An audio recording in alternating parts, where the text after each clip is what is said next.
July 28th, 2024. High off the glass. Learn Something podcast with Damon Hill mashup. Want to say big shout out to all my fans and followers today. Got a special show today. Special guest, whole family hustle. Mr. Keith White, Miss Laveau White. They'll be here pretty soon. Until then, you got me, one and only, by himself. Big shout out to our sponsors today, St. Louis Cannabis Club and the Cola Lounge. St. Louis Cannabis Club and the Cola Lounge. These are wonderful sponsors who are bringing High Off the Glass to you today. Once again, this is the Learn Something podcast with Damon Hill mashup show with the whole family hustle as my guest today. Feel free to give us a phone call, 515-599-1687, 515-599-1687. That way you can call in, speak with me. You can speak with anybody from my guests, Justin if you want to. But we got a lot we're going to get into and discover today. Black love, business, writing, family, Project 2025, if we can, a little sports.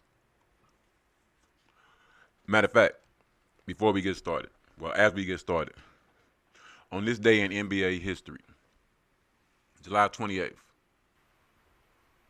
since this is still high off the glass as well, and y'all know we marijuana and basketball.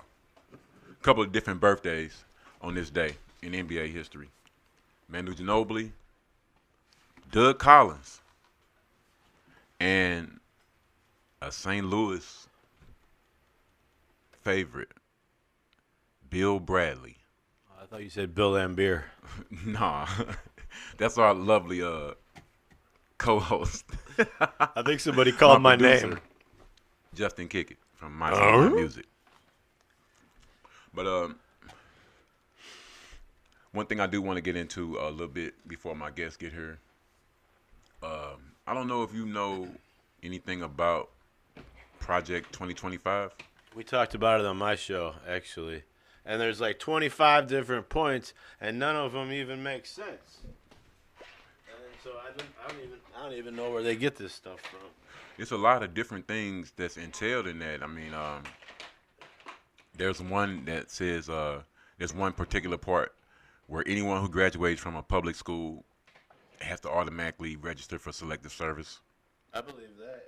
And a lot of it was like all the gay and trans rights and all that. Those are all being reversed. And pretty much anything that's been decided over the past 5 to 10 years is basically being reversed. So, and it's like if Project 2025 is going to be granting the police immunity from prosecution, I don't see how any upstanding black man, white man, whoever will want to go for that. I mean, with the way that the police actually treats the average American, like I'm saying, that's not just black people. The police they treat a lot of people wrong. Naturally, I'm not gonna say naturally, but it does happen with us a lot more.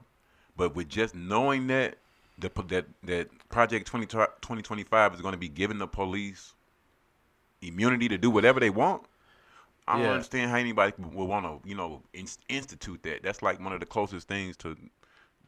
Well, what's going on? It's from the Heritage Foundation, is what it is. So we'll have to look more into them. But the Heritage Foundation is a bunch of people who are ex-staffers who work for Donald Trump.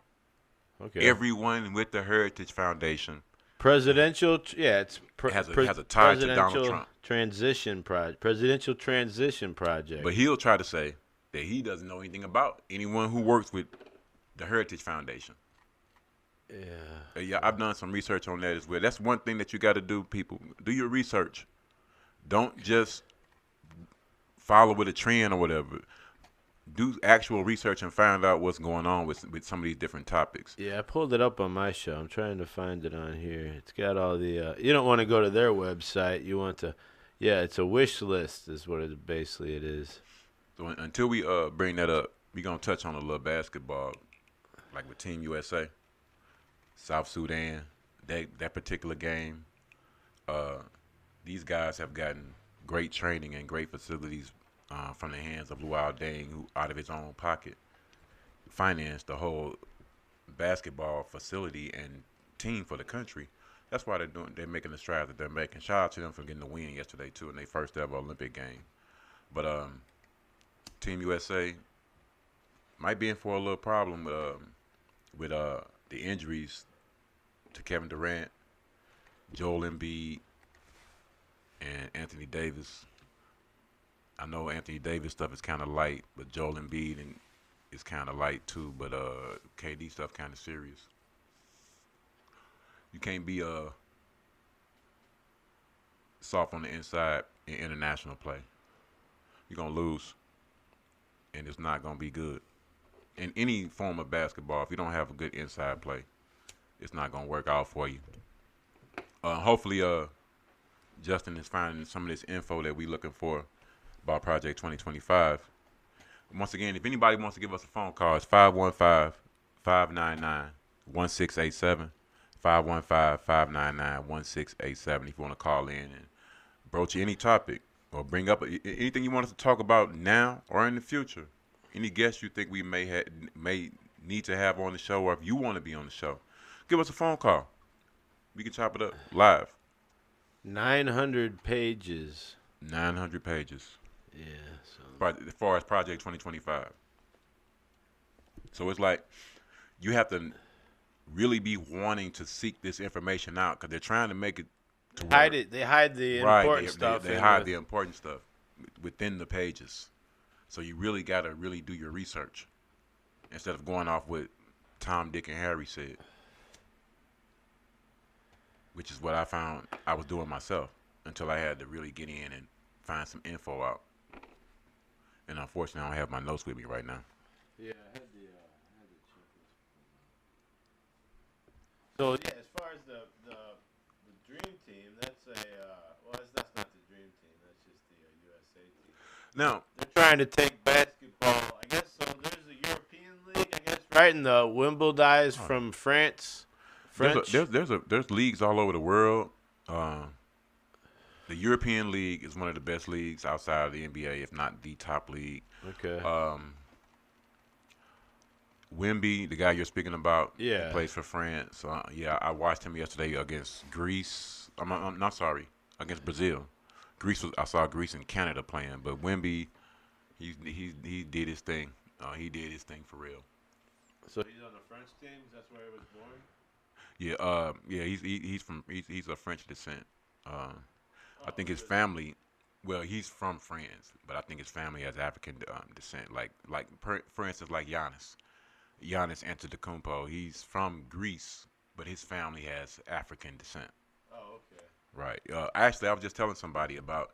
There was a couple of movies that came out about Giannis's life. The one that came out on the Disney Channel, it was really good. It was really good. I encourage a lot of people to watch that. And it gave me a greater respect for Giannis and his brother and his family on a whole.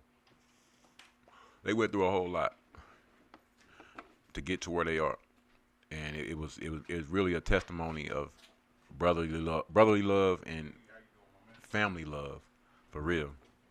And we finally been graced with the presence of my esteemed guest. That would be from the whole family HuSTLe, Mr. Keith White. I don't have no applause. We gonna go with that, cause I ain't like Biggie. I ain't doing my own edits. Oh, they right here. No wonder. Keith White, everybody, aka K Swift. To those, but you ain't. If you don't know, you don't know. We don't even get into that aspect. But good afternoon, sir. How you feeling? I'm feeling pretty good, my man. You rolling solo today, or Nah, my better half is on the way. That's cool. That's good. So before she get her in, me and this guy got a lot of history together. We've been on the roads, around doing a lot of wild things, having a lot of fun. Some things mentionable, some things unmentionable. But that was a long, long, long time ago. We are older guys now. We don't live like that no more. But we have some memories. How you feeling today, though? Man, I'm feeling pretty good. That's good. That's good. I said you got a different kind of cigar than I got, but that's cool though. You know, that's cool. Before the wife get in, tell the people a little about yourself though. Where you from? Well, I'm from the north side, St. Louis, Walnut Park to be exact. Been around for a minute. Rapped. A lot of people know me as K Swift the Butcher. Yeah, that's how we met. Yeah. Doing shows all over the city, opening for everybody. You could pretty much imagine in the 90s. Now I've progressed. You know, I write, I do screenplays, a number of things. Let me see. I create fragrances, publish books, act. Okay, That's, okay, that's my latest okay. My latest venue that I'm venturing off into is the acting. All right. Before we delve into some of the things that he just said, I need to let y'all know he being a little modest. I mean, there's some people out here that can verify some of his freestyling skills. Uh, that's to let people know you don't have to have no CD out or no shit like that to be known as far as what you do and be respected for your craft. This man was well respected for his craft in the streets of St. Louis, on the stages of St. Louis. Come on, man. There's people. Mike Checker, you know what's up. Shout out to you, Mike Checker. That's my guy. But we ain't gonna talk about that night at Sonny's. I still remember that line. He told that man, "You want beef? You ain't even got no teeth." But we ain't gonna Ancient history, man. we ain't gonna dwell on the past. That's my too much. man, Mike Check. That's my guy. Yeah, he's nice though. But let's get into more about like you say, your endeavors now. Like you say, as far as your writing, I originally met you writing a different kind of way. The writing that you have in your life now. Expound upon that per se. Well, I got with a shout out to my man Droop, another MC from back in the day. Fep Squad, my whole clique. Shout out Drew. Thick clique, you know, all my guys. And damn,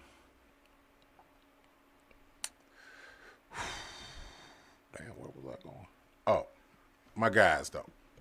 And writing that I have now, I got with a collective through my guy Drew called the New Wave Collective, and it's just basically a collaborative group of artists, directors, writers, producers, cameramen, actors, comedians. It's just a group of us. We decided to get together and just put all our talents, no matter what it was, whether it be writing, directing, or whatever. So, meeting all of these new different people from the area, you know, I've had different opportunities. I just got into recently executive producing television programs and movies and that kind of a thing. And, you know, some guys I was directing or that direct out of the collective said, you know what, we think you would make this really good character in our movie that we're doing. Okay. And, you know, I'm not an actor. I've never formally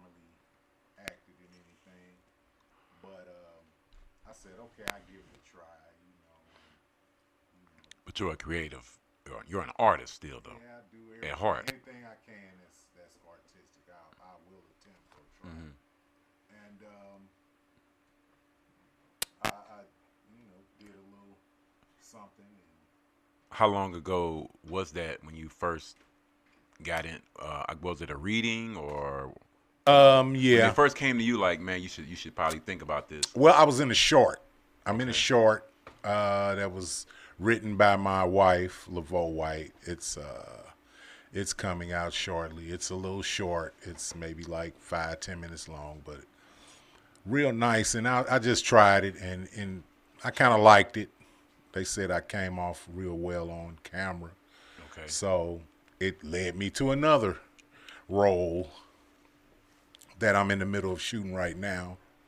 I play a hitman for a mob boss, and that's been fun to step into that character and develop it and see where I can go with things behind the camera or in front of the camera, rather. Yeah, I was just about to ask you.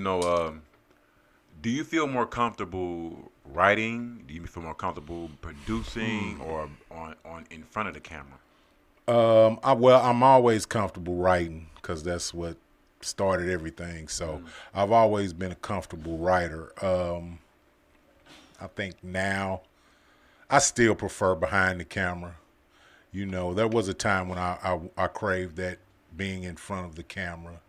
Well, I want to stop you real quick because you just said something that really speaks to me, and a lot of people for that matter. When you said writing is where it started for you, let's go back to that love of when that actually did start. You feel what I mean? Like, was it creative? Was it a creative writing class in school that we used to have? Because I remember they used to have us do that, creative writing, and some guys they liked it, some guys didn't, because they weren't used to letting their mind go in different places. You feel what I mean? Yeah.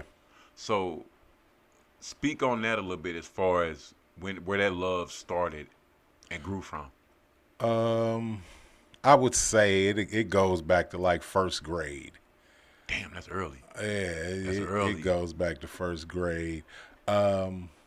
I remember my teacher in the first grade telling me that I was witty. And this was Okay. 5, 6, 7 years old. What school were you at? Nativity of Our Lord, a school that does not even exist anymore. I remember Nativity. In the middle of the hood. Tell them about it. Private school. I think I went to every school in Walnut Park that you could probably name because I used to get kicked out of school a lot. That's a whole nother other story. So when your teacher tells you you're witty, now as we're older, we know that teacher meant a couple of things. She recognizing you intelligent. She or he, I don't know what it was. A female. She recognizing you intelligent. She also recognizing, she wants to say, you're a little smart ass, but she can't say it. You feel what I'm saying? Because we've been around little kids before that are intelligent and some that are more intelligent than others. Yeah. And some that are witty. Yeah. So that's what I'm saying. She was like, okay. You a little something here. Let me challenge you. Was it like that, or you feel what I mean? No, it wasn't like that. It was more so. I was the type of person I always stepped out of the box. I never liked to fit into the cookie cutter. You do it this way, that way. I always wanted to do things my way, even as a very young child. So. Even my writing, when I started writing, I heard a lot of guys around me and their styles and what they was doing, what they were writing, and it never appealed to me. I always wanted my own lane. So, in all of my writing, I always would take I would push myself imaginatively to come up with fresh, different, new sounding things. So it's just always been like that with me.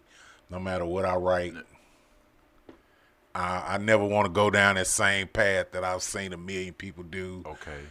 And this is a little along the lines, but off the subject a little bit because I respect your.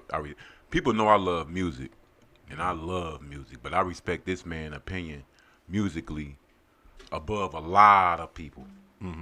And just in the realm of what we just talking about a little bit, it was an article I hadn't seen not too long ago about the best storytelling rhymes in hip hop. Just give me your top 3 real quick. I ain't gonna ask you for no whole list or no shit. Just give me your top 3 stories to you.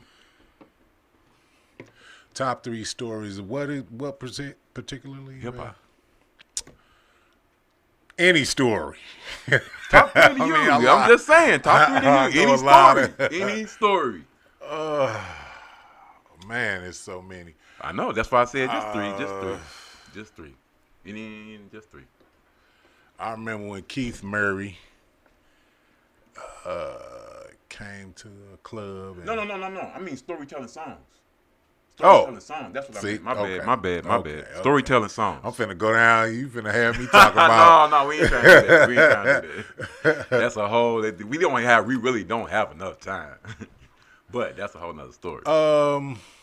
Let me see. Scarface would have to be one of the top 3 on storytelling. I mean, like throw out a song. That's what I mean. Like, I never seen a man cry till I seen a man die. okay.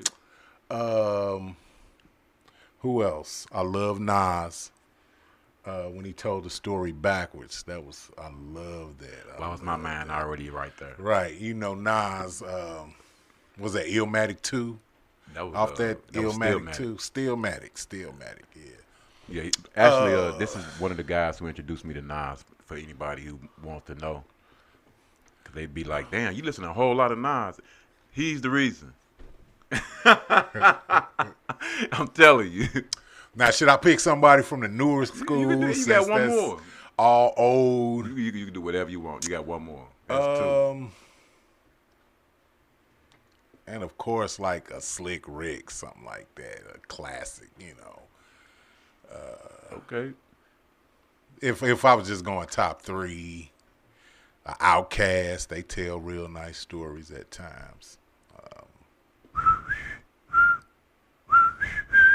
Here you go. You already know what that is. I got a story to tell. Anyway, we ain't gonna even go there because me and this dude could talk hip hop for hours, and I do mean hours. Facts. But, let's get into, like I said, I had to go there though because, like I said, I respect your opinion a lot. When it just to bring it back to what we was talking about as far as things now, speak a little about your fragrances. Well,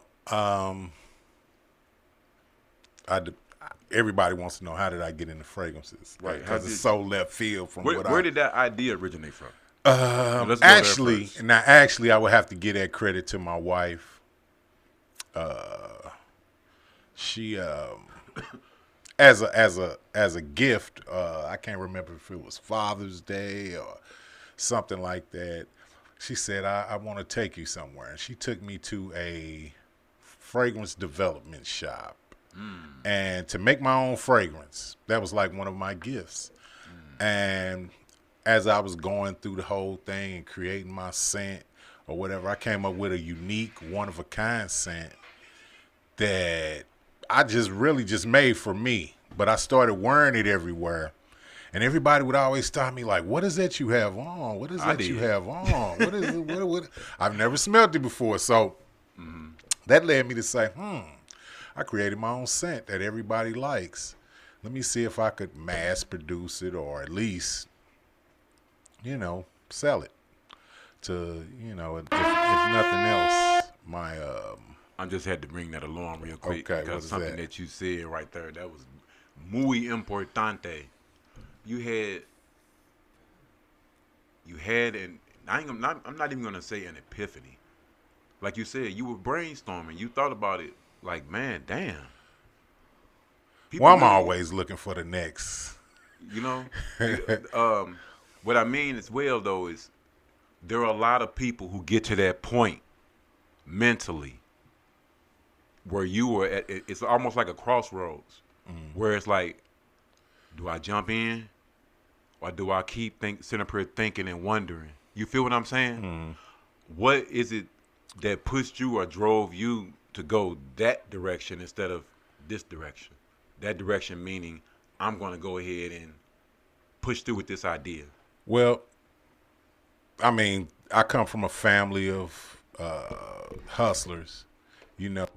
Not hustle. You know, people tend to put hustler under a bad connotation because they tend to think that hustler means doing something illegal. Or to me, hustle means just making something out of nothing, where you can, you know, see something or see a lane and you attack it. That's how everybody in my family is, from the women to the men, have always been hustlers. I've always seen people in my family. They may have had good jobs, but they still did something on the side, whether it was fixing cars or Shout out Uncle Marty. selling makeup or Tupperware. They always had some kind of side hustle going in my family. It was always something.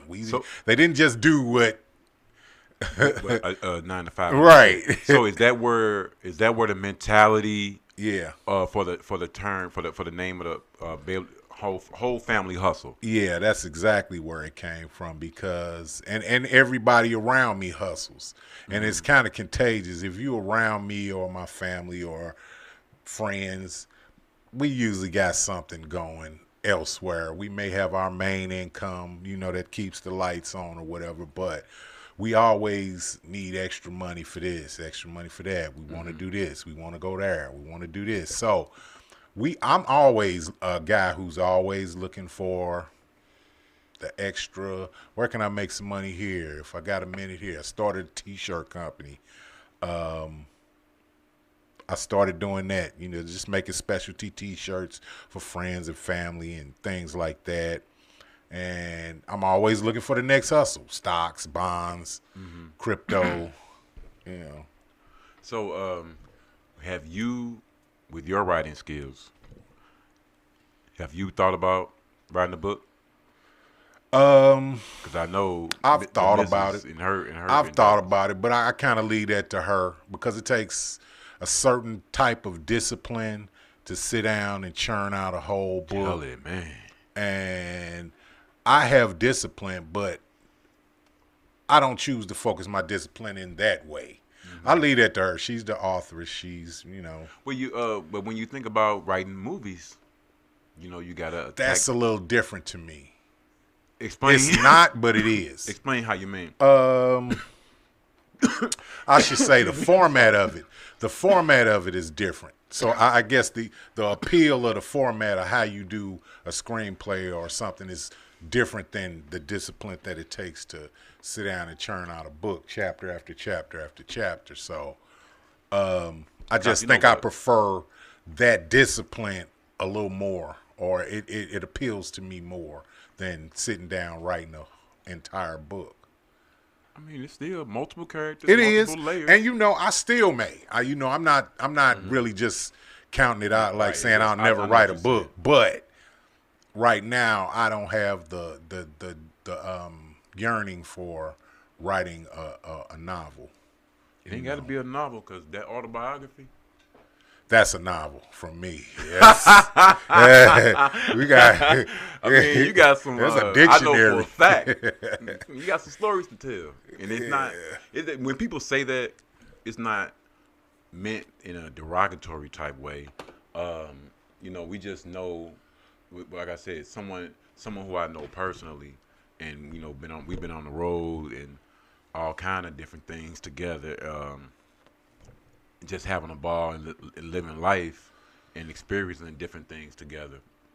And like you say, when you know somebody got a specific kind of story to tell that would really entertain people, whether if it's from an entertainment aspect or from a learning aspect, because you know everybody has a story to tell per se, but how much of your story is going to teach people something? You know what I'm saying? Or something that me and a coworker had a discussion about years ago, and I can ask you this: how you think people would listen to the how do you think people would receive the soundtrack of your life? You know what I'm Um, saying? Just all yeah. because that's what's gonna be played at my memorial. My soundtrack. Perceive the sound. That would be different. Because you got a Yeah, lot of different music right. that you listen to at different times in your And life. I feel like two lives I've lived at certain times. Uh So, oh. Speak on that. ooh, I from mean, just a little bit. Just a little bit. I've been I've done a lot of things that I never ever thought I would do in my life, and I've tried a lot of things and been a lot of places, and it would go so up and down. It would almost be a bipolar soundtrack. It may go from classical music to It's heavy supposed to. metal. It's supposed. It's supposed You know what I'm to, though. saying? So That's what I feel. I feel like and it is. everything in between that. So It you know, literally is supposed to. 'Cause yeah, there's no way that you can't tell somebody that you're gonna listen to just one or two different kinds of music for your whole life. That's crazy to me. yeah. And how would you be able to investigate or learn about different sounds or different ways this country listen to music? You know what I'm saying? And how they appreciate their music per se. Um, Another thing I did want to get into, like you said, like we was talking about before, as far as the acting and writing and marriage.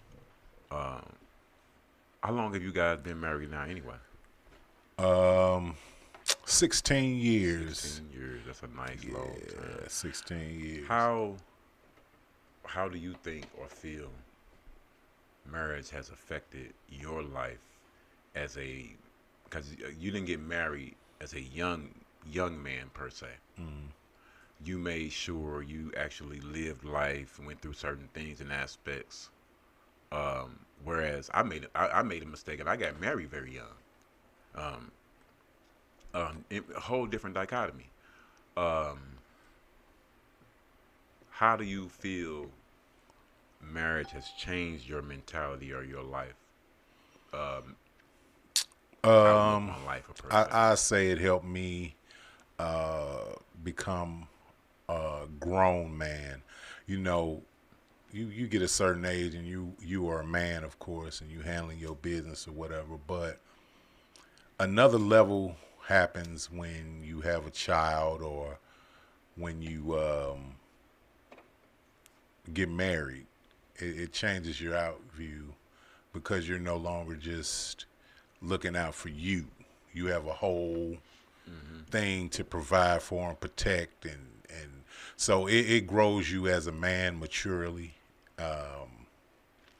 It makes you into a well-rounded, actual grown person as opposed to just being a man.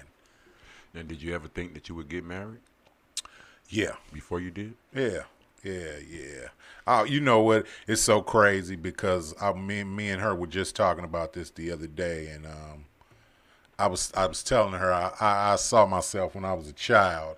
I saw myself when I was grown. I was gonna be wearing suits and briefcases and going to work every day. Like I saw that when I was a kid, which is so crazy. Now I don't do that actually. That I'm grown, but. I'm thinking about that picture I seen back in the day on 5800. You know the picture I'm talking about too. He thought he was a little stylish dude. Don't get it twisted. Well, you know what? That's the craziest thing. Okay, my mother always tried to keep me in private school and that kind of thing. But all of the private schools and stuff were located in the hood, so it's like I would go to school and be around this pristine environment where people are learning and expressing different kinds of thought patterns and ways of thinking and handling things. But then I would go right outside the door when the bell rang and be right in the hood. So Literally, for real, boy, for real. So it was like I had a duality type of It was like I'm getting this private school education. But at Right. the same time, I'm straight up getting the streets Right, education. right, Because right. everybody I hang with go to public school. Right, because I was supposed to be going to Northwest, which is probably at the time, it's not around anymore, but at the time, it probably was one of the wildest, if not the wildest school in St. Louis. Sweet. And then right around the corner from there is Cardinal Ritter, and that's where I went to school. You know, my mother wouldn't let me go to Northwest because of the neighborhood. But like I say, I would come right out the door, and there's the hood. Whoa, all my friends and homies, and you know, so I kind of got the best of both worlds, if that makes any sense. And actually, with Cardinal Ritter back then, you're talking about a really unique experience because you're talking about an all-black Catholic school. All in black Missouri. Catholic school. You know what I'm saying?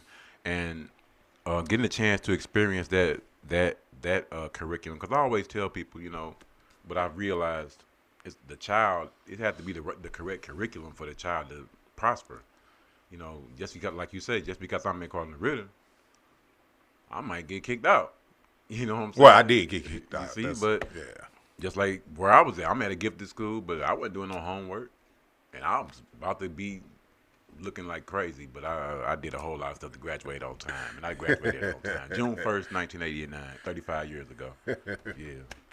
Sodan Tigers in the house. Classical Senior Academy. Y'all know what it is. Maroon and gold.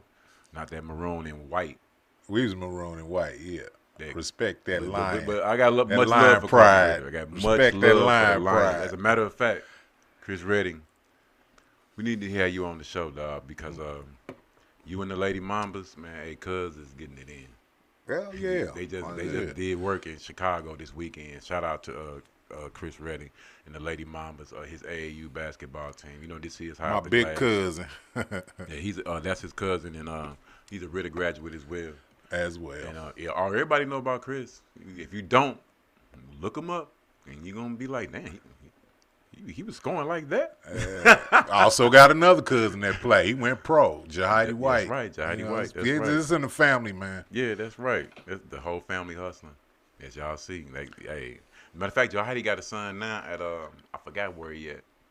I don't want to say the wrong school. You see the MICDS, John Burroughs. This is one of them. Mm-hmm. But yeah, he's a big boy too. But as far as the reception that you, just to get back on what we were speaking about before, the reception on your scents. Yeah. Back to the scents. I developed 2 scents. One is, the original scent was white number 7. White number 7 is the original scent? White number 7 is the original scent. That's the one that started it all, that had everybody, oh, what is that you have on? And I had so much.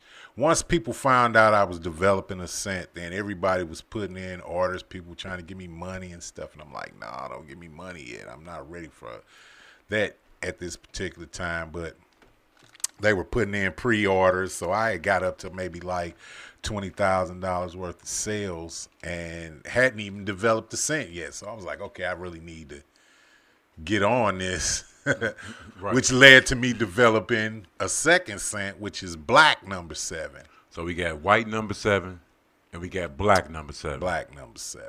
And we got them at what price? For how much of an ounce?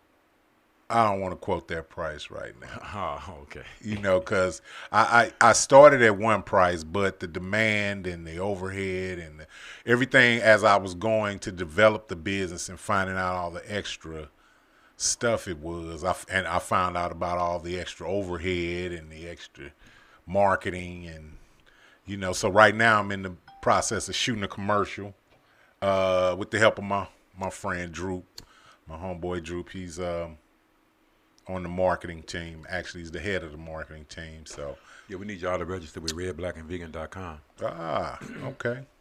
Sounds Y'all like a minority plan. business, but y'all not plant based. And in development, I have a gray number 7 on the way.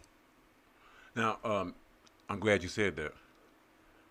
Now, the first one you said once again was white number 7, right? White number 7. Hints of what in that scent? Ooh.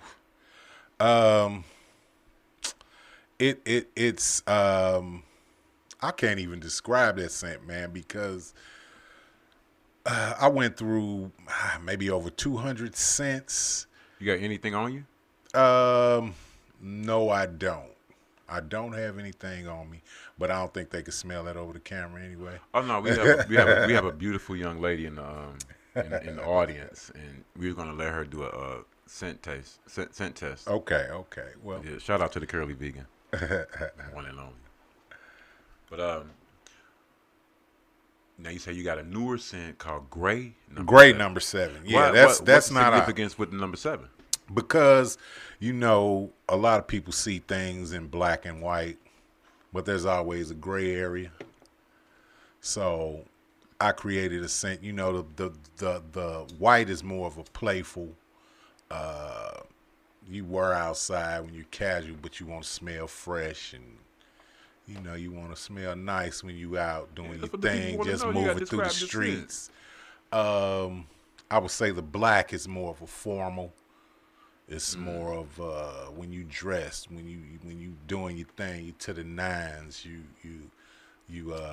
stepping out at nighttime, and you looking right and clothes right. And you got an event to be at. That's that black number 7. But now the gray is more of an executive fragrance, more like when you're doing business.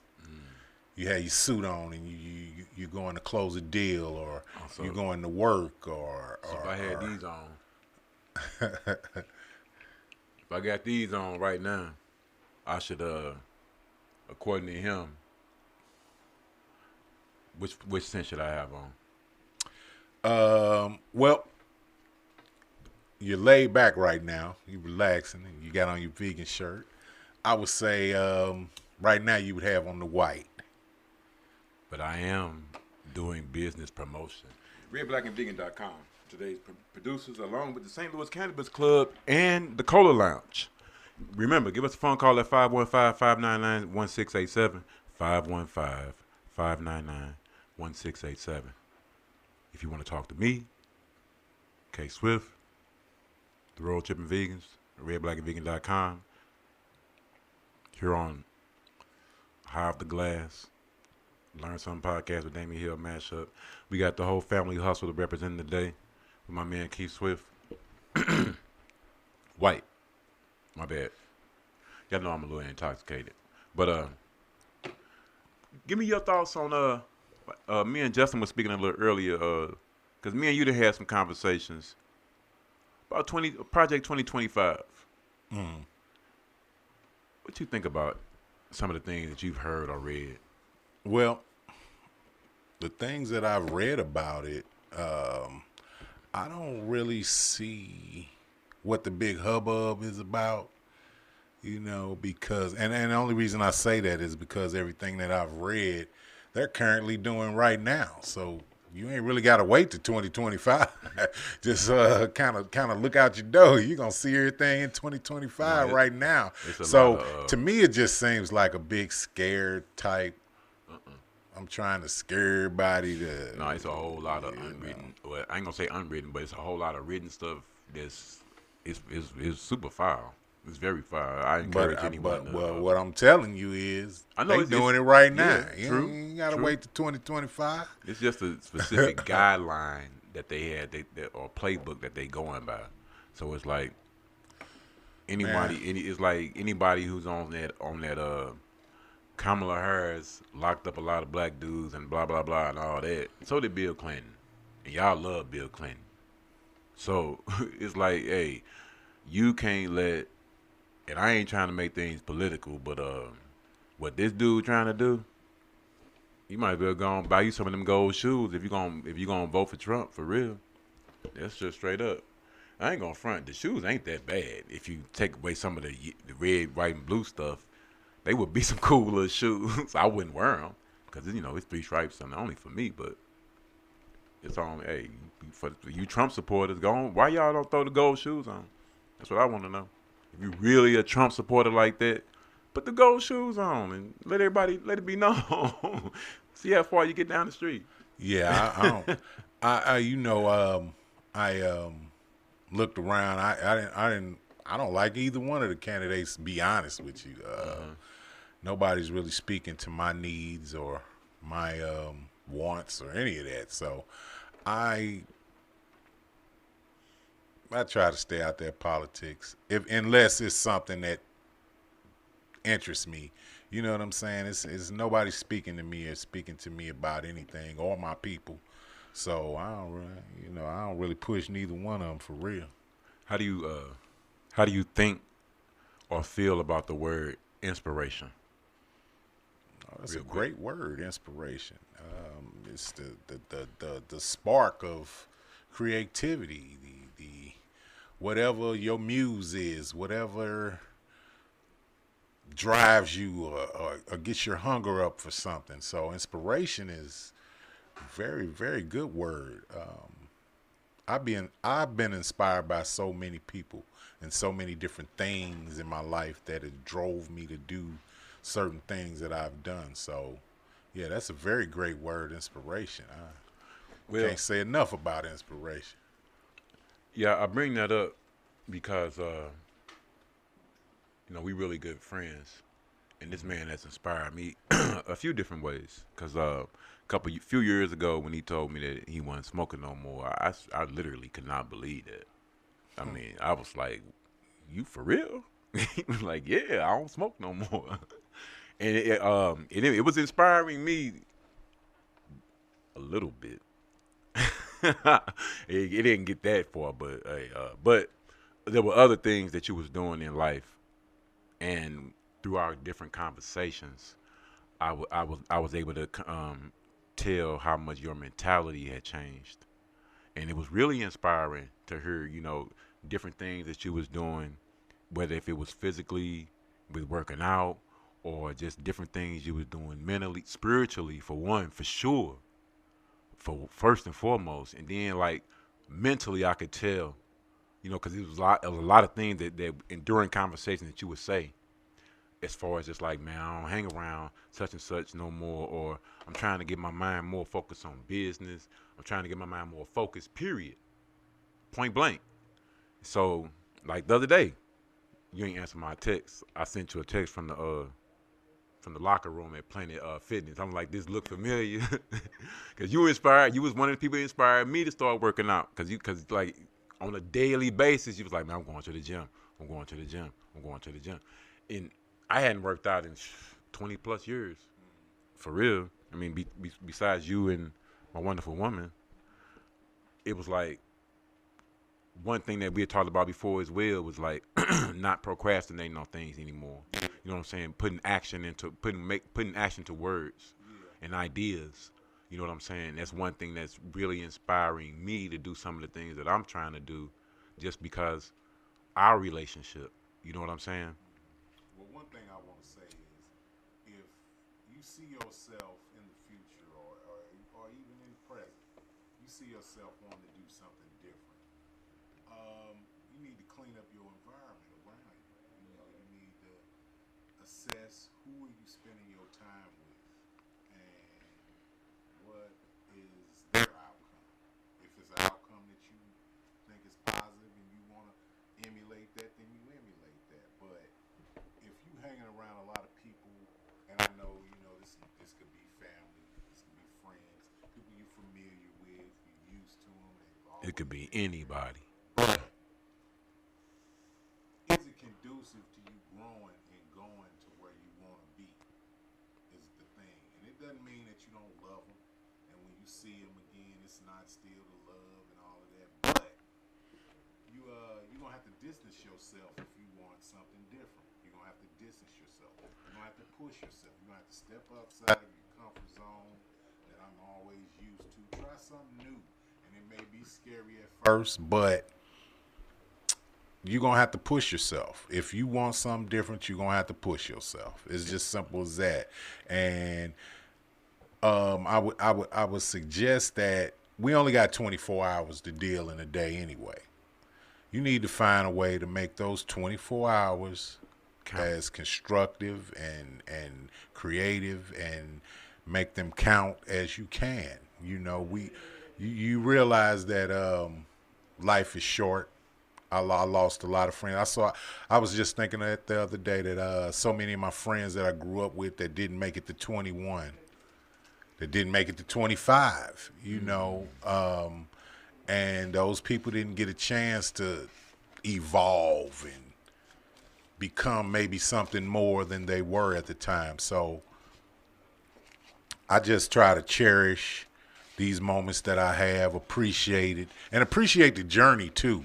It ain't always about just getting there. I see myself somewhere and I'm getting there. No, you got to appreciate the journey that you taking, the ups, the downs, the setbacks. Things ain't gonna always go positive your way and how you want them to go. You may have a plan, and I got this plan set up like this, and then somebody throws a roadblock at you. You find out this. The problem is it's gonna always be a problem. I'm listening, but I'm partially amused because I got a lot of things going on in my head when I'm hearing these words. Because for one, first and foremost, it's part of the Learn Something podcast with Damon Hill, which is, excuse me, intelligent dialogue between men, showing other men how you can glean information from someone else who's very close to you, or even if they ain't close to you, to be able to understand how to do that in a brotherly relationship with no problem and no issue, because it's never been a situation where I've been envious of him or he been envious of me. It's just been a respect type thing since we first met. You know what I'm saying? And I'm just, like I say, listening to your words, because it's always on my mind about men sharing game with each other. And that's what game truly is, just sharing information, not anything like the negative connotation towards that word. Like you were speaking about earlier, like the negative connotation towards hustle is that as well. But when you were saying appreciating the journey, I got my mind immediately thought about, well, we got a journey. We talk about Memorial Day 2003, that journey to Atlanta. That's what I'm saying, man. Me and this dude, hey, y'all don't know. We was planning on going. Remember we was talking about going on Jerry Springer.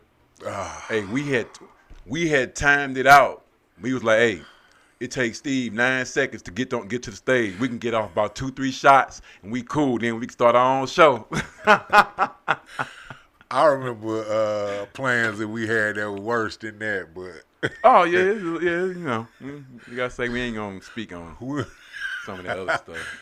But one thing, like I said, my mind, it goes to so many different areas, and what I would like you to speak about is the last few years. People think things are just so violent here in St. Louis. Mm-hmm. They see these national stats or whatever per se, and you don't have people who brag about it. What the point I'm about to get to is we don't brag per se, but you think when we think back to like 91, 92, 93, 94, this really does not compare to what we saw back then. If you think am I? No. It's just more media. It's just more social media now, more access now. But because think about it, man. 93, it was a murder record set. Yeah. I lost a lot of friends, and that between 90 and 94, I lost a lot of people. And we didn't think about making it to this point that we at now. Nah. Where where people look at you like, "What's up, OG?" and all of that. And it's a great honor, just to be respected by people you know or don't know for making it to a quote unquote older age. If y'all think this is old, this ain't really all that old for real. It's just 52. And it was one thing that I was gonna say. When I was talking about that journey that you got to go through to get to wherever you're trying to get to, right? It's gonna always be a roadblock, and how you deal with it. That and just know that when you start, it ain't gonna go like I planned it. I got it set up like this, but I know something's gonna happen. The key is to find your way through or around that problem, no matter what it is, because it's always going to be something. I know people who have hit roadblocks and they just got defeated, and they, man, every time I try to do this or do that, it don't never work out. That's going to happen. The key is, and what shows who you are and the grit within you, is to navigate your way around it, because there's always an answer for every problem. It's just you have to find that answer, whatever it is. You know, and it's basically just overcoming that obstacle to get from point A to point B. So that's what I would tell, if I could give any advice to a young person that's, you know, want to do something different with their life, and they see themselves somewhere else, and, you know, go for it. And just know that there are going to be roadblocks. There are going to be stumbling. There are going to be people in your way. There are going to be people who's telling you you can't do this or you can't do that. Ignore all of that, because there is an answer for everything. So if you keep that in mind when you start your journey, it'll be much, much easier to deal with when you do run into something. You're going to be like, I knew something was coming. It's just like, now I need to navigate my way or find a way around whatever obstacle it is. Don't matter what nobody say. Make your own rules. Like I say, I never was the type to cookie cutter or fit inside the box anyway. So I'm always looking for a different avenue anyway. And that's how you have to be when you trying to do something you want to do in life. I understand completely. Well, with that being said, that's a pretty nice cigar you got over there. I've been wanting to ask you. I'm about to ask you now. When, because like I said, I know you 420 free, disrespecting the show high off the glass.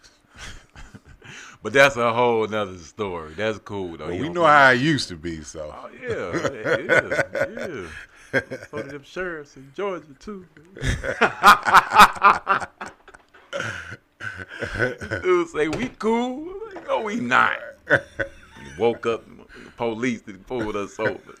We straight. I'm like, we not cool. It's 9-something in the morning. We in the middle of nowhere. I probably shouldn't have been doing 120 through Dalton County, huh? Yeah. God brought us through.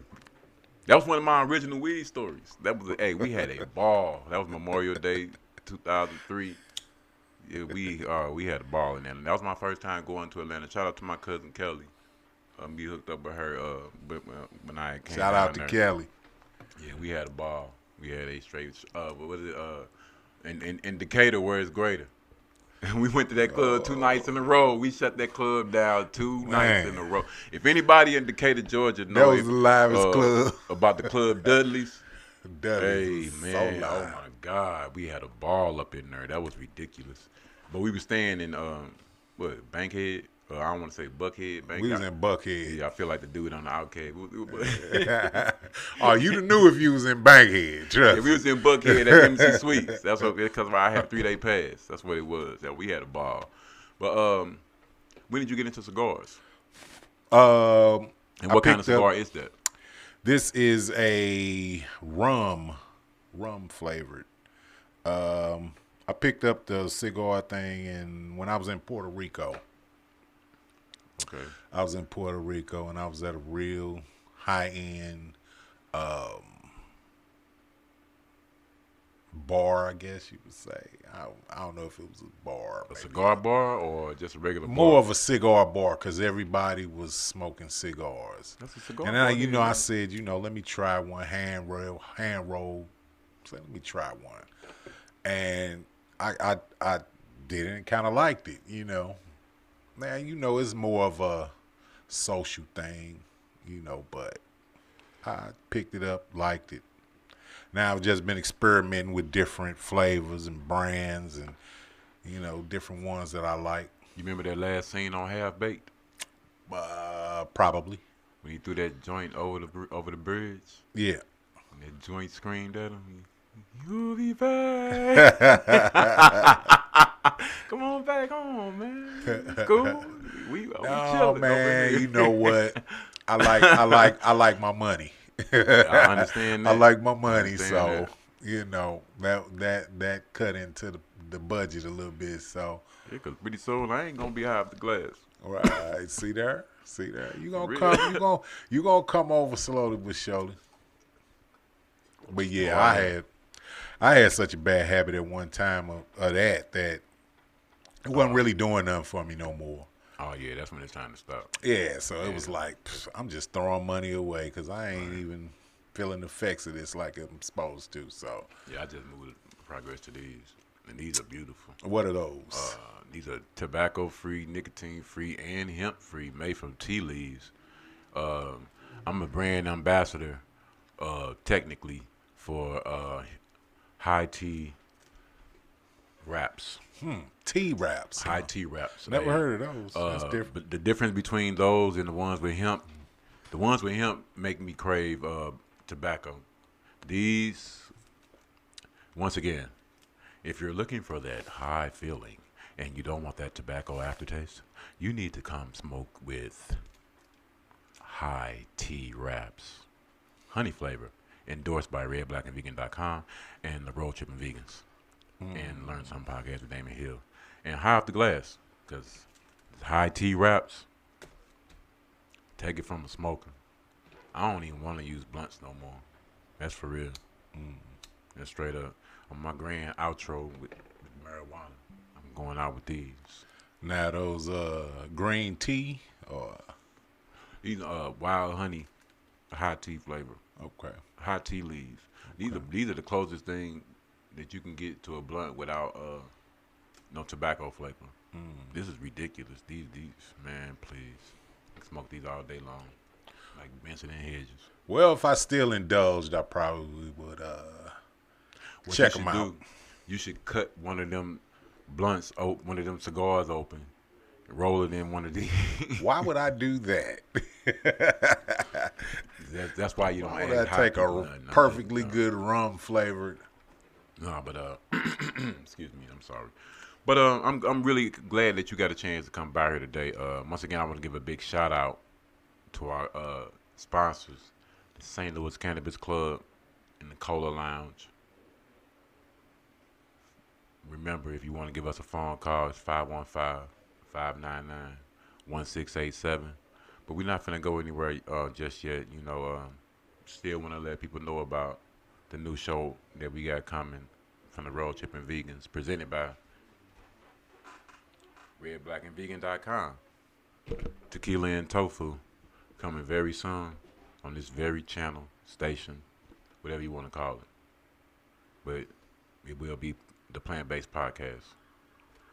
And you guys are invited to be guests. Okay. It's all about healthy living. Okay. It's not just about, you know, eating plant-based. Yeah, I also stopped eating meat. Oh well, congratulations! Oh my God, this is Well, it's man, kind of what, old. We a couple of years deep at this point. we got somebody who finally seen the light. Man, oh man, we gonna say that shit again. And what I mean by that is, please explain to people exactly what brought that thought process about that change in thinking. How long has it been, and what effects have you seen on your life, whether it be physical, mental, spiritual? Right now, we're having a plant-based takeover on the High Off the Glass. Speak on that, sir. It's been about 2.5 years since I stopped eating meat. I don't feel as heavy and sluggish as I used to. I don't have a lot of the digestion problems that I was having, and using the restroom problems that come with eating meat. And what's the craziest thing? I thought I was really gonna miss meat, once I stopped, and it really hasn't been that bad. Actually, it's not bad at all. Actually, I actually like it. I eat a lot of fish, a lot of plant-based stuff, and that's going pretty good. Now, I would say anybody who's Oh, so you say you still eat fish, yeah, still eat all kind of fish, but everything seafood. else. Yeah, So you right there at the border. yeah. I haven't quite went vegan per se, but I don't eat meat. Yeah. Hey, I like me some shrimp. We gonna take back all the props we gave him. No, no, it's cool though. It's cool. That's understandable. We don't try to force nothing on nobody. But seriously though, the things that you were saying as far as the different changes you can feel within your own system, which is great. I didn't see you making.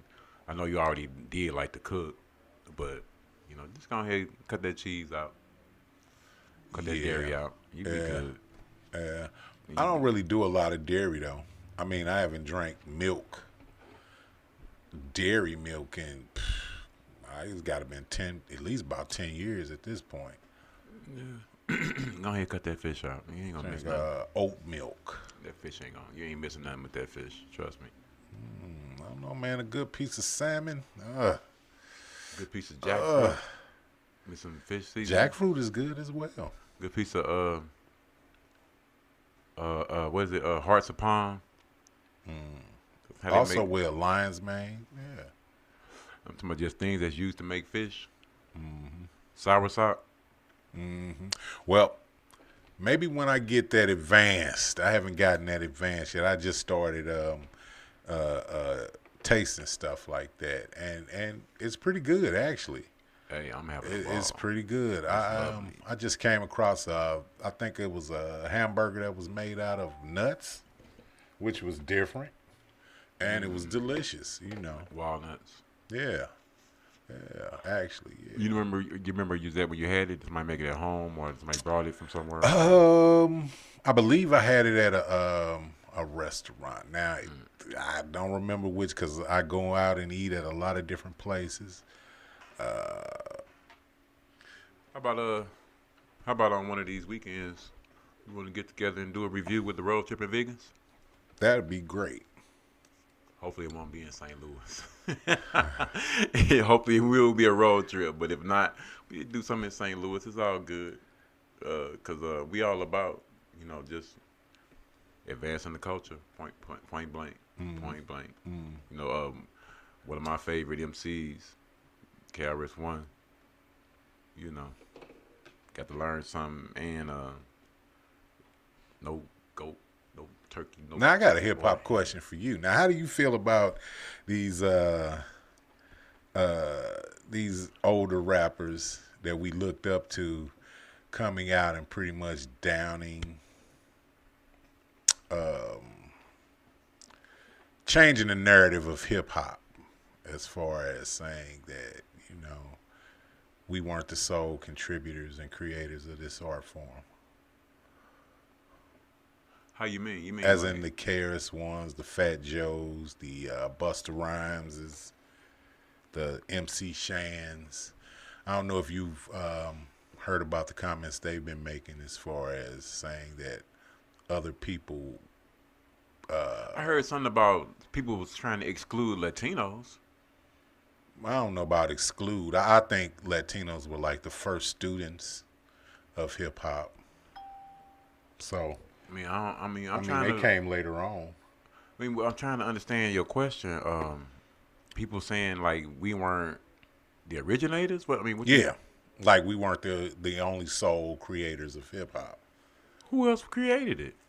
Well, they're saying that Jamaicans, Caribbeans, they're saying Man, hold Puerto on. Rican. They better go on somewhere with all that. I was just wondering what your views were, because I know you a This is the first hip time hop I person. heard that shit. Yeah, Man, I ain't never heard that. What man? Hey, Yeah, I got I might have love to show you I got some love stuff. with a whole lot of for a whole lot of Jamaicans. Man, like I was just I never do heard, as we, well. We would ironically we was just listening to a cut by Nas and Damien from that distant relatives album on the way Yep, down I know here. exactly what you're talking But about.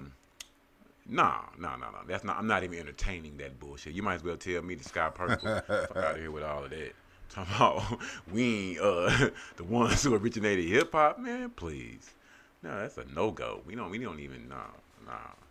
But thankfully, we finally been graced by the presence of your better half. She's finally arrived. That's great.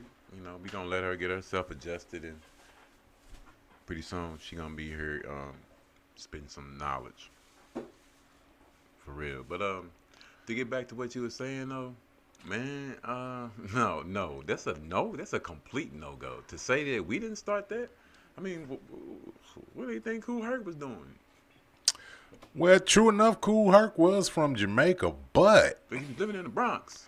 yeah, and he didn't CD really and bring Sedgwick. any of the Jamaican influences into hip hop. On that picture, on the pictures and videos I seen when he had the long speakers in the car, he wasn't playing Jamaican music. Exactly. Exactly. So I don't know what the fucking discussion is about. I Okay, mean, it's been a whole hubbub about the hip hop, man, hey, genre right going now. somewhere with all that. I ain't trying to hear none of that. I'm the hip hop vegan myself. People know that. But nah, no, we didn't start that. Nah, hell nah. Ain't man, please. Now it's a lot of Jamaican influences at the beginning. I don't Not even see not, that. not so much at the beginning, but when things started growing, because KRS had a Jamaican influence when he first came. Run DMC, they had, even though it was kind of gimmicky, I ain't gonna say gimmicky, but roots rap reggae. But that was all later on. That's Hip still hop late had 80s. been going 10 plus Yeah, years. that's what I'm saying, brother. So why would they think? No. Now, that is something that's been on my mind lately. Though I'm glad you said that, because I was looking at Spice One on the episode of Drink Champs a couple weeks ago, and they didn't really speak to him about that like they should have, to just get into how, because remember how he would come with that Jamaican cadence, and back then it was a whole lot of Jamaican rapper no rapping doubt. into hip hop, but No it's doubt. like that got pushed to the side like within the last 20 years. Like they don't even fuck with reggae. Yeah, no more. once hip hop was up and rolling and was a thing, we brought all kind of influences in from the Caribbean, from all over the world. I've seen influences from all over the world once it was already going and a thing, and people found out they could actually make a living and money off of it. Then you get influences from everywhere at that point. But what I'm saying is, that's like when we used to look at let's say what was it, Caribbean Jam? That's when we Rachel. Yeah. You still would see hip hop mixed in with reggae. It wasn't, you know what I'm saying? Yeah, Even like the beginning of reggaeton and all of that. No doubt. But now you don't even hear no kind of reggae influence on a hip hop song. Yeah, that's what I'm saying. Like KRS One had hip hop Jamaican songs. you see what I'm saying? Like done in a Jamaican. Spice had, Yeah, the difference I would say in hip hop now and then is, back then the artists kind of drove and pushed the genre to levels. It was artists trying new things, and they were pushing the culture. Whereas I see now, it's more of a corporate pushing of the culture. It's all money based now. It's all where, that's why I say you had so many different types of rappers when we were coming up. You had the lightweight Fresh Princes and Keep It Light and Fun. You had the Public Enemies that were serious and conscious, and the whole native tongue thing with the De La's and the Jungle Brothers and the Tribe Called Quest. You had so many different genres. You could go listen to a Lil' Kim and then come and listen to Queen Latifah, or you just had a balance. It was more of a well-rounded balance, where now it's just all about sex, and it's more one track.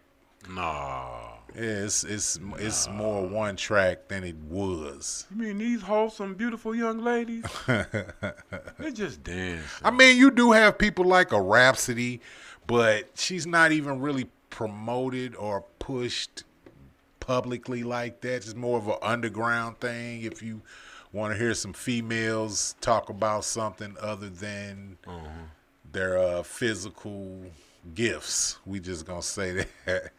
And I ain't gonna name no names because we all know who the top characters are and pushing all of this extra stuff. The grown folk stuff, I should say. This an adult show. I heard it's unfortunately, we going past our time a little bit. Thankfully, our producer's gonna let us go a little bit. Okay. While we waiting. But along the lines of what we talking about, I seen a new one the other day.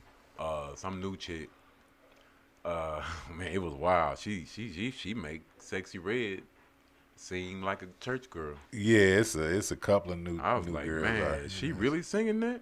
And it was the same kind of thing where she took an old school nursery rhyme melody and just Yeah, I've pouring seen it out. that. I know what you're talking about. Oh yeah, that was.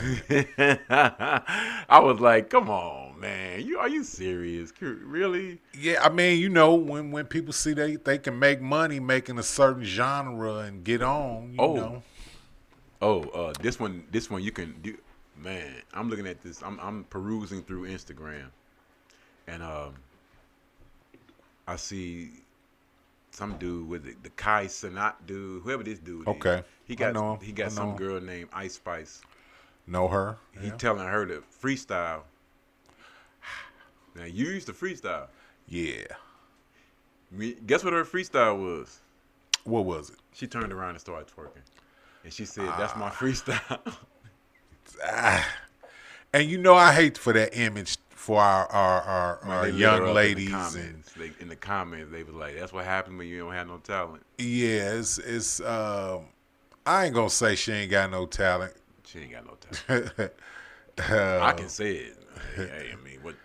If anybody know Ice Spice, let me turn my camera around. I don't even rap no more, and I barely did rap, but I could out rap her. So I'm challenging Ice Spice to a freestyle battle. We can do a versus. Straight up.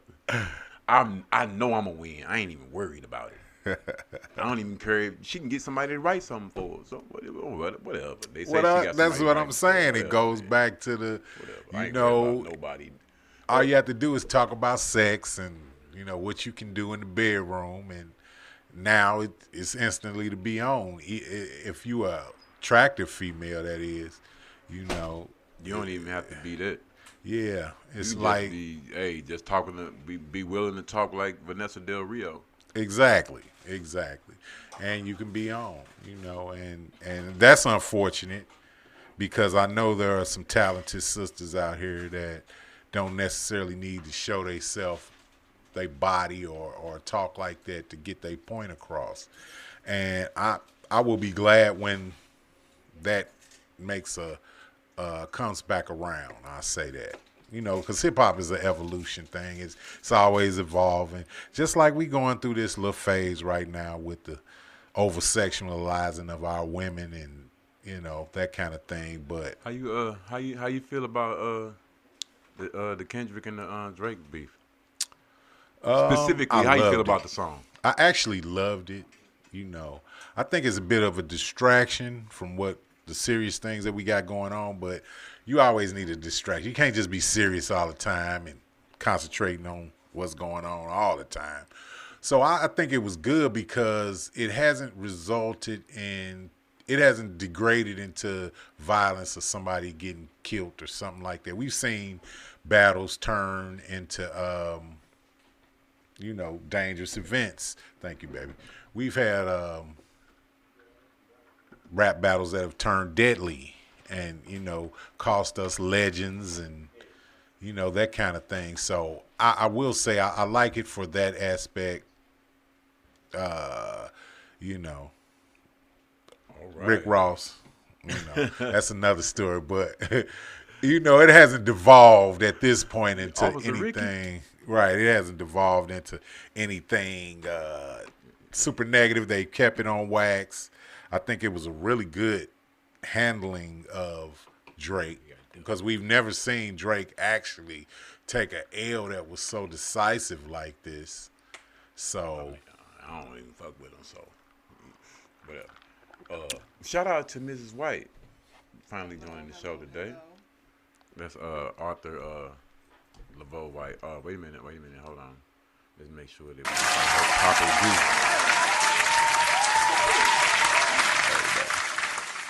Hold on.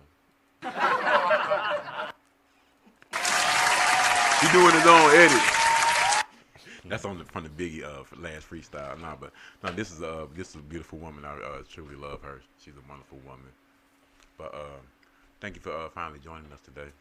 Thank you for inviting me. This is an honor. Oh, thank you so much. I was trying to do it. We've been talking for a while, and I was trying to do a little background in work before I got here. Though you are a very accomplished author. How many books was that? I counted 4. Is it I've 5? actually written 6. 6? Written and published 6, and converted 2 of them into screenplays.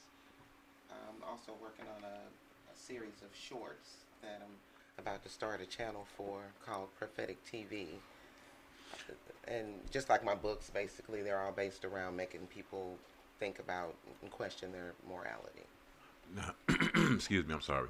Now I asked your husband,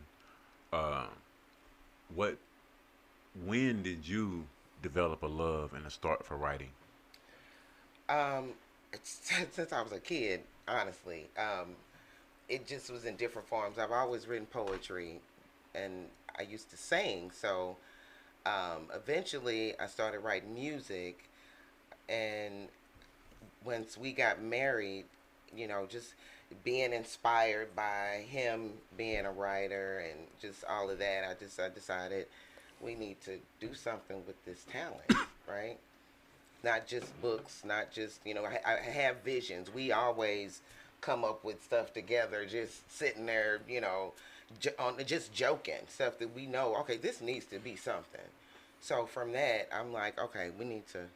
That's one thing that I've always admired about you. You've always been extremely driven, whether it be, like we was talking about before, the discipline it takes to write a book, and then multiple.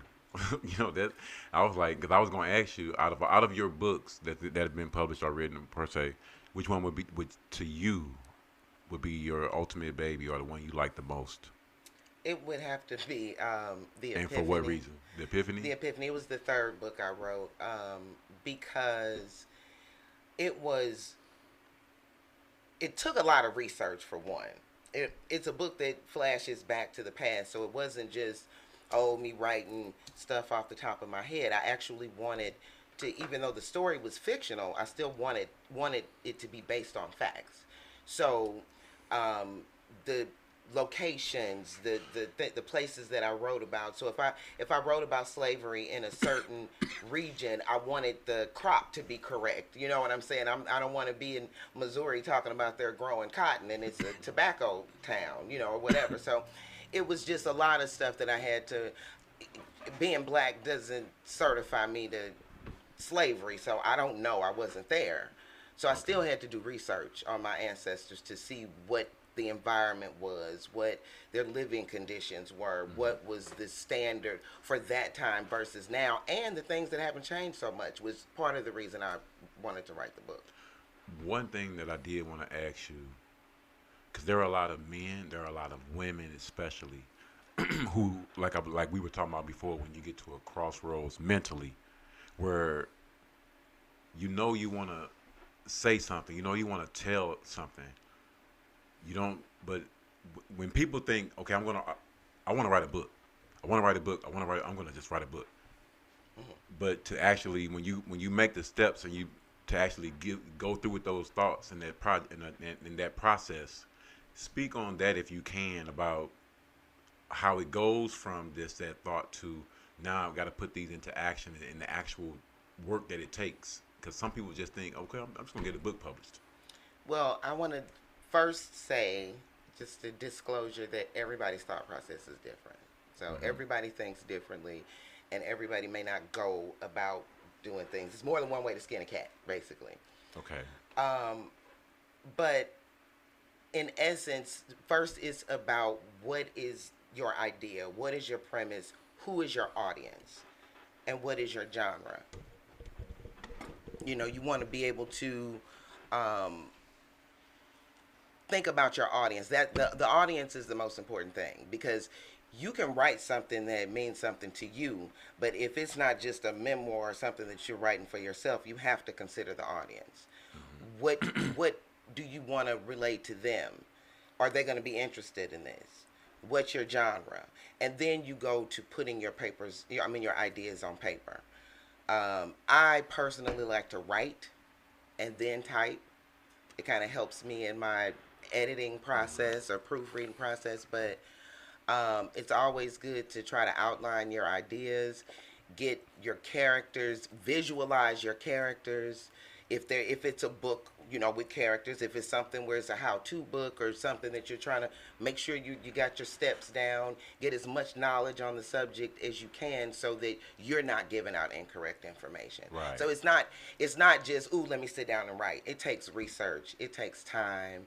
And not to discourage anybody, because if it's your passion, trust me, when the product is finished, it is extremely worth it. It's your baby. You're like, my first book, it was like my first baby, my first child. I'm like, oh my God, this is my book. This is mine. I did this. As a matter of fact, yeah, speak on that real quick, because I always think about. You ever heard the story of from Lisa? Like when she first heard her song on the radio, she was straight up at work. Remember, she said she worked at like a dress store or something. So she at work, and they working, and she heard her shit playing on the radio. Left immediately. Left immediately. So what I'm saying, like when you first, see like you done got published, or was it paperback or hard? It was a paperback, and it was the first copy I saw, of course, was my author copy. But the first time I actually saw my book in a store, I was like, I'm taking pictures. I was like, oh my goodness, because the person actually personally contacted me and was like, I want copies of your book to put in my store, and I was like honored, because she too was an author. So I'm like, oh, okay, this is super cool, right? What's the author's name? Brenda Hampton. Okay. Shout out to Brenda Hampton. That's good. Yeah, she definitely was a part of my writing as well, because she was one of the first professional authors that looked at my writing and was like, you are Made very you feel talented. Validated? Oh, absolutely. How long ago you are was very that? talented. This was actually right after I wrote The Epiphany, the book that because she went through and proofread that book for me, and she couldn't believe that I had just started writing like 2 years before that. She was like, I can't believe this. You are really talented. Oh, that's great. Don't stop. So, and here we are, and now I'm trying to turn my books into film, so I'm not stopping. Yeah, your better half was speaking about. He was that. I'm just laughing because that's what he said about you. I'm tripping.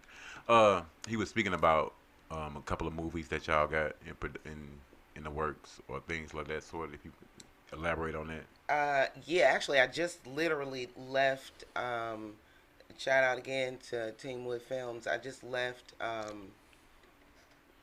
a meeting to meet some actresses for the shorts that I'm doing. So we're doing multiple things with them. They're filming a film right now. What is it? Varsity Life. Varsity the Life. Thief's theme. Right. So he actually has a role in there. I made a cameo in there as well, but they're also filming my shorts for me. So it's been a lot of camera time that I wasn't expecting as a writer, but it's been fun. That's good. That's really good. Well, we're gonna have to wrap this up. We went a little long. That's all right. It's all good though. So I'm really glad that y'all got a chance to stop by. The whole family hustle here. These two lovely people. I done learned a lot from both of them, mentally and spiritually. Seriously, when you looking for people who make a difference in your life, you want to always let them know that if you can, in some way, shape, or form or fashion, while you got a chance to. I would encourage everybody to do that, male or female, because we all go through different things in life as adults, and I agree. you never know who or where you can get inspiration, like we talked about before, or direction from. Because there are times when, when you're going through things where you don't know where your answers gonna come from, but you never know who God put in your life in a position to tell you something at a different time where you really need it. You may not even know it, because I was put in that position many times.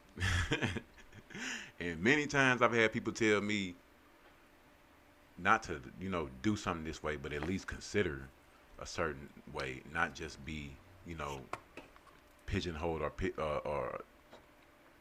pig-headed per se. Learn, listen, sit back and listen. But if you can, if y'all can tell the people where they can find you at on social media, Mr. White, before we get out of here. Instagram, Keith Swift.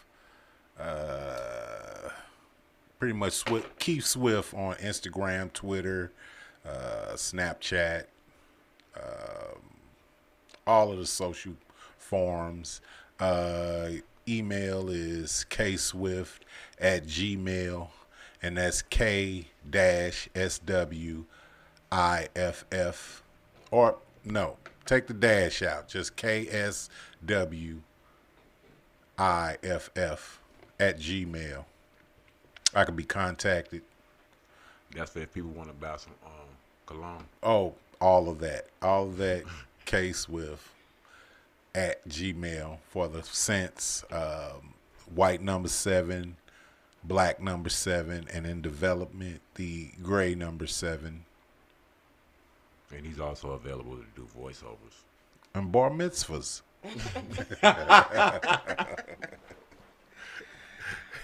Mrs. White. The hilarity. You can get my books on authorlaveau.com, and that's AUTHORLAVEAU.com. I'm on Facebook at Laveau the Novelist White, and Instagram at Author Laveau.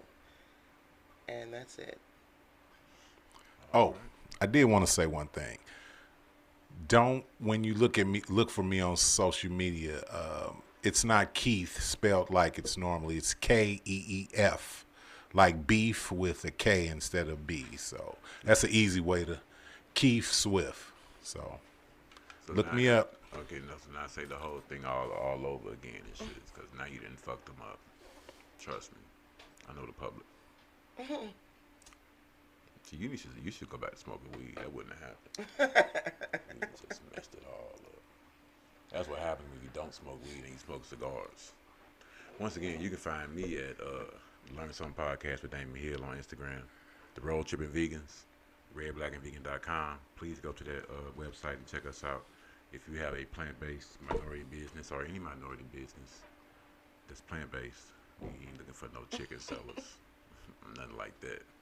But please register your business with redblackandvegan.com. You see the shirt. Represent for the culture. Be on the lookout for the new show, Tequila and Tofu, coming very soon. We want to thank y'all for coming by this afternoon. It was a lovely time. I love these two people right here. Thank you. Anytime y'all want to come by and talk about some tequila and some tofu, because we ain't gonna be on, y'all ain't gonna be on Hot the Glass no more. Y'all gonna be on tequila and tofu, because we know y'all love tequila, right? Oh, of course. And we gonna have y'all have some tasty tofu. With that being said, Learn Something Podcast with Damon Hill. We out of here. Peace.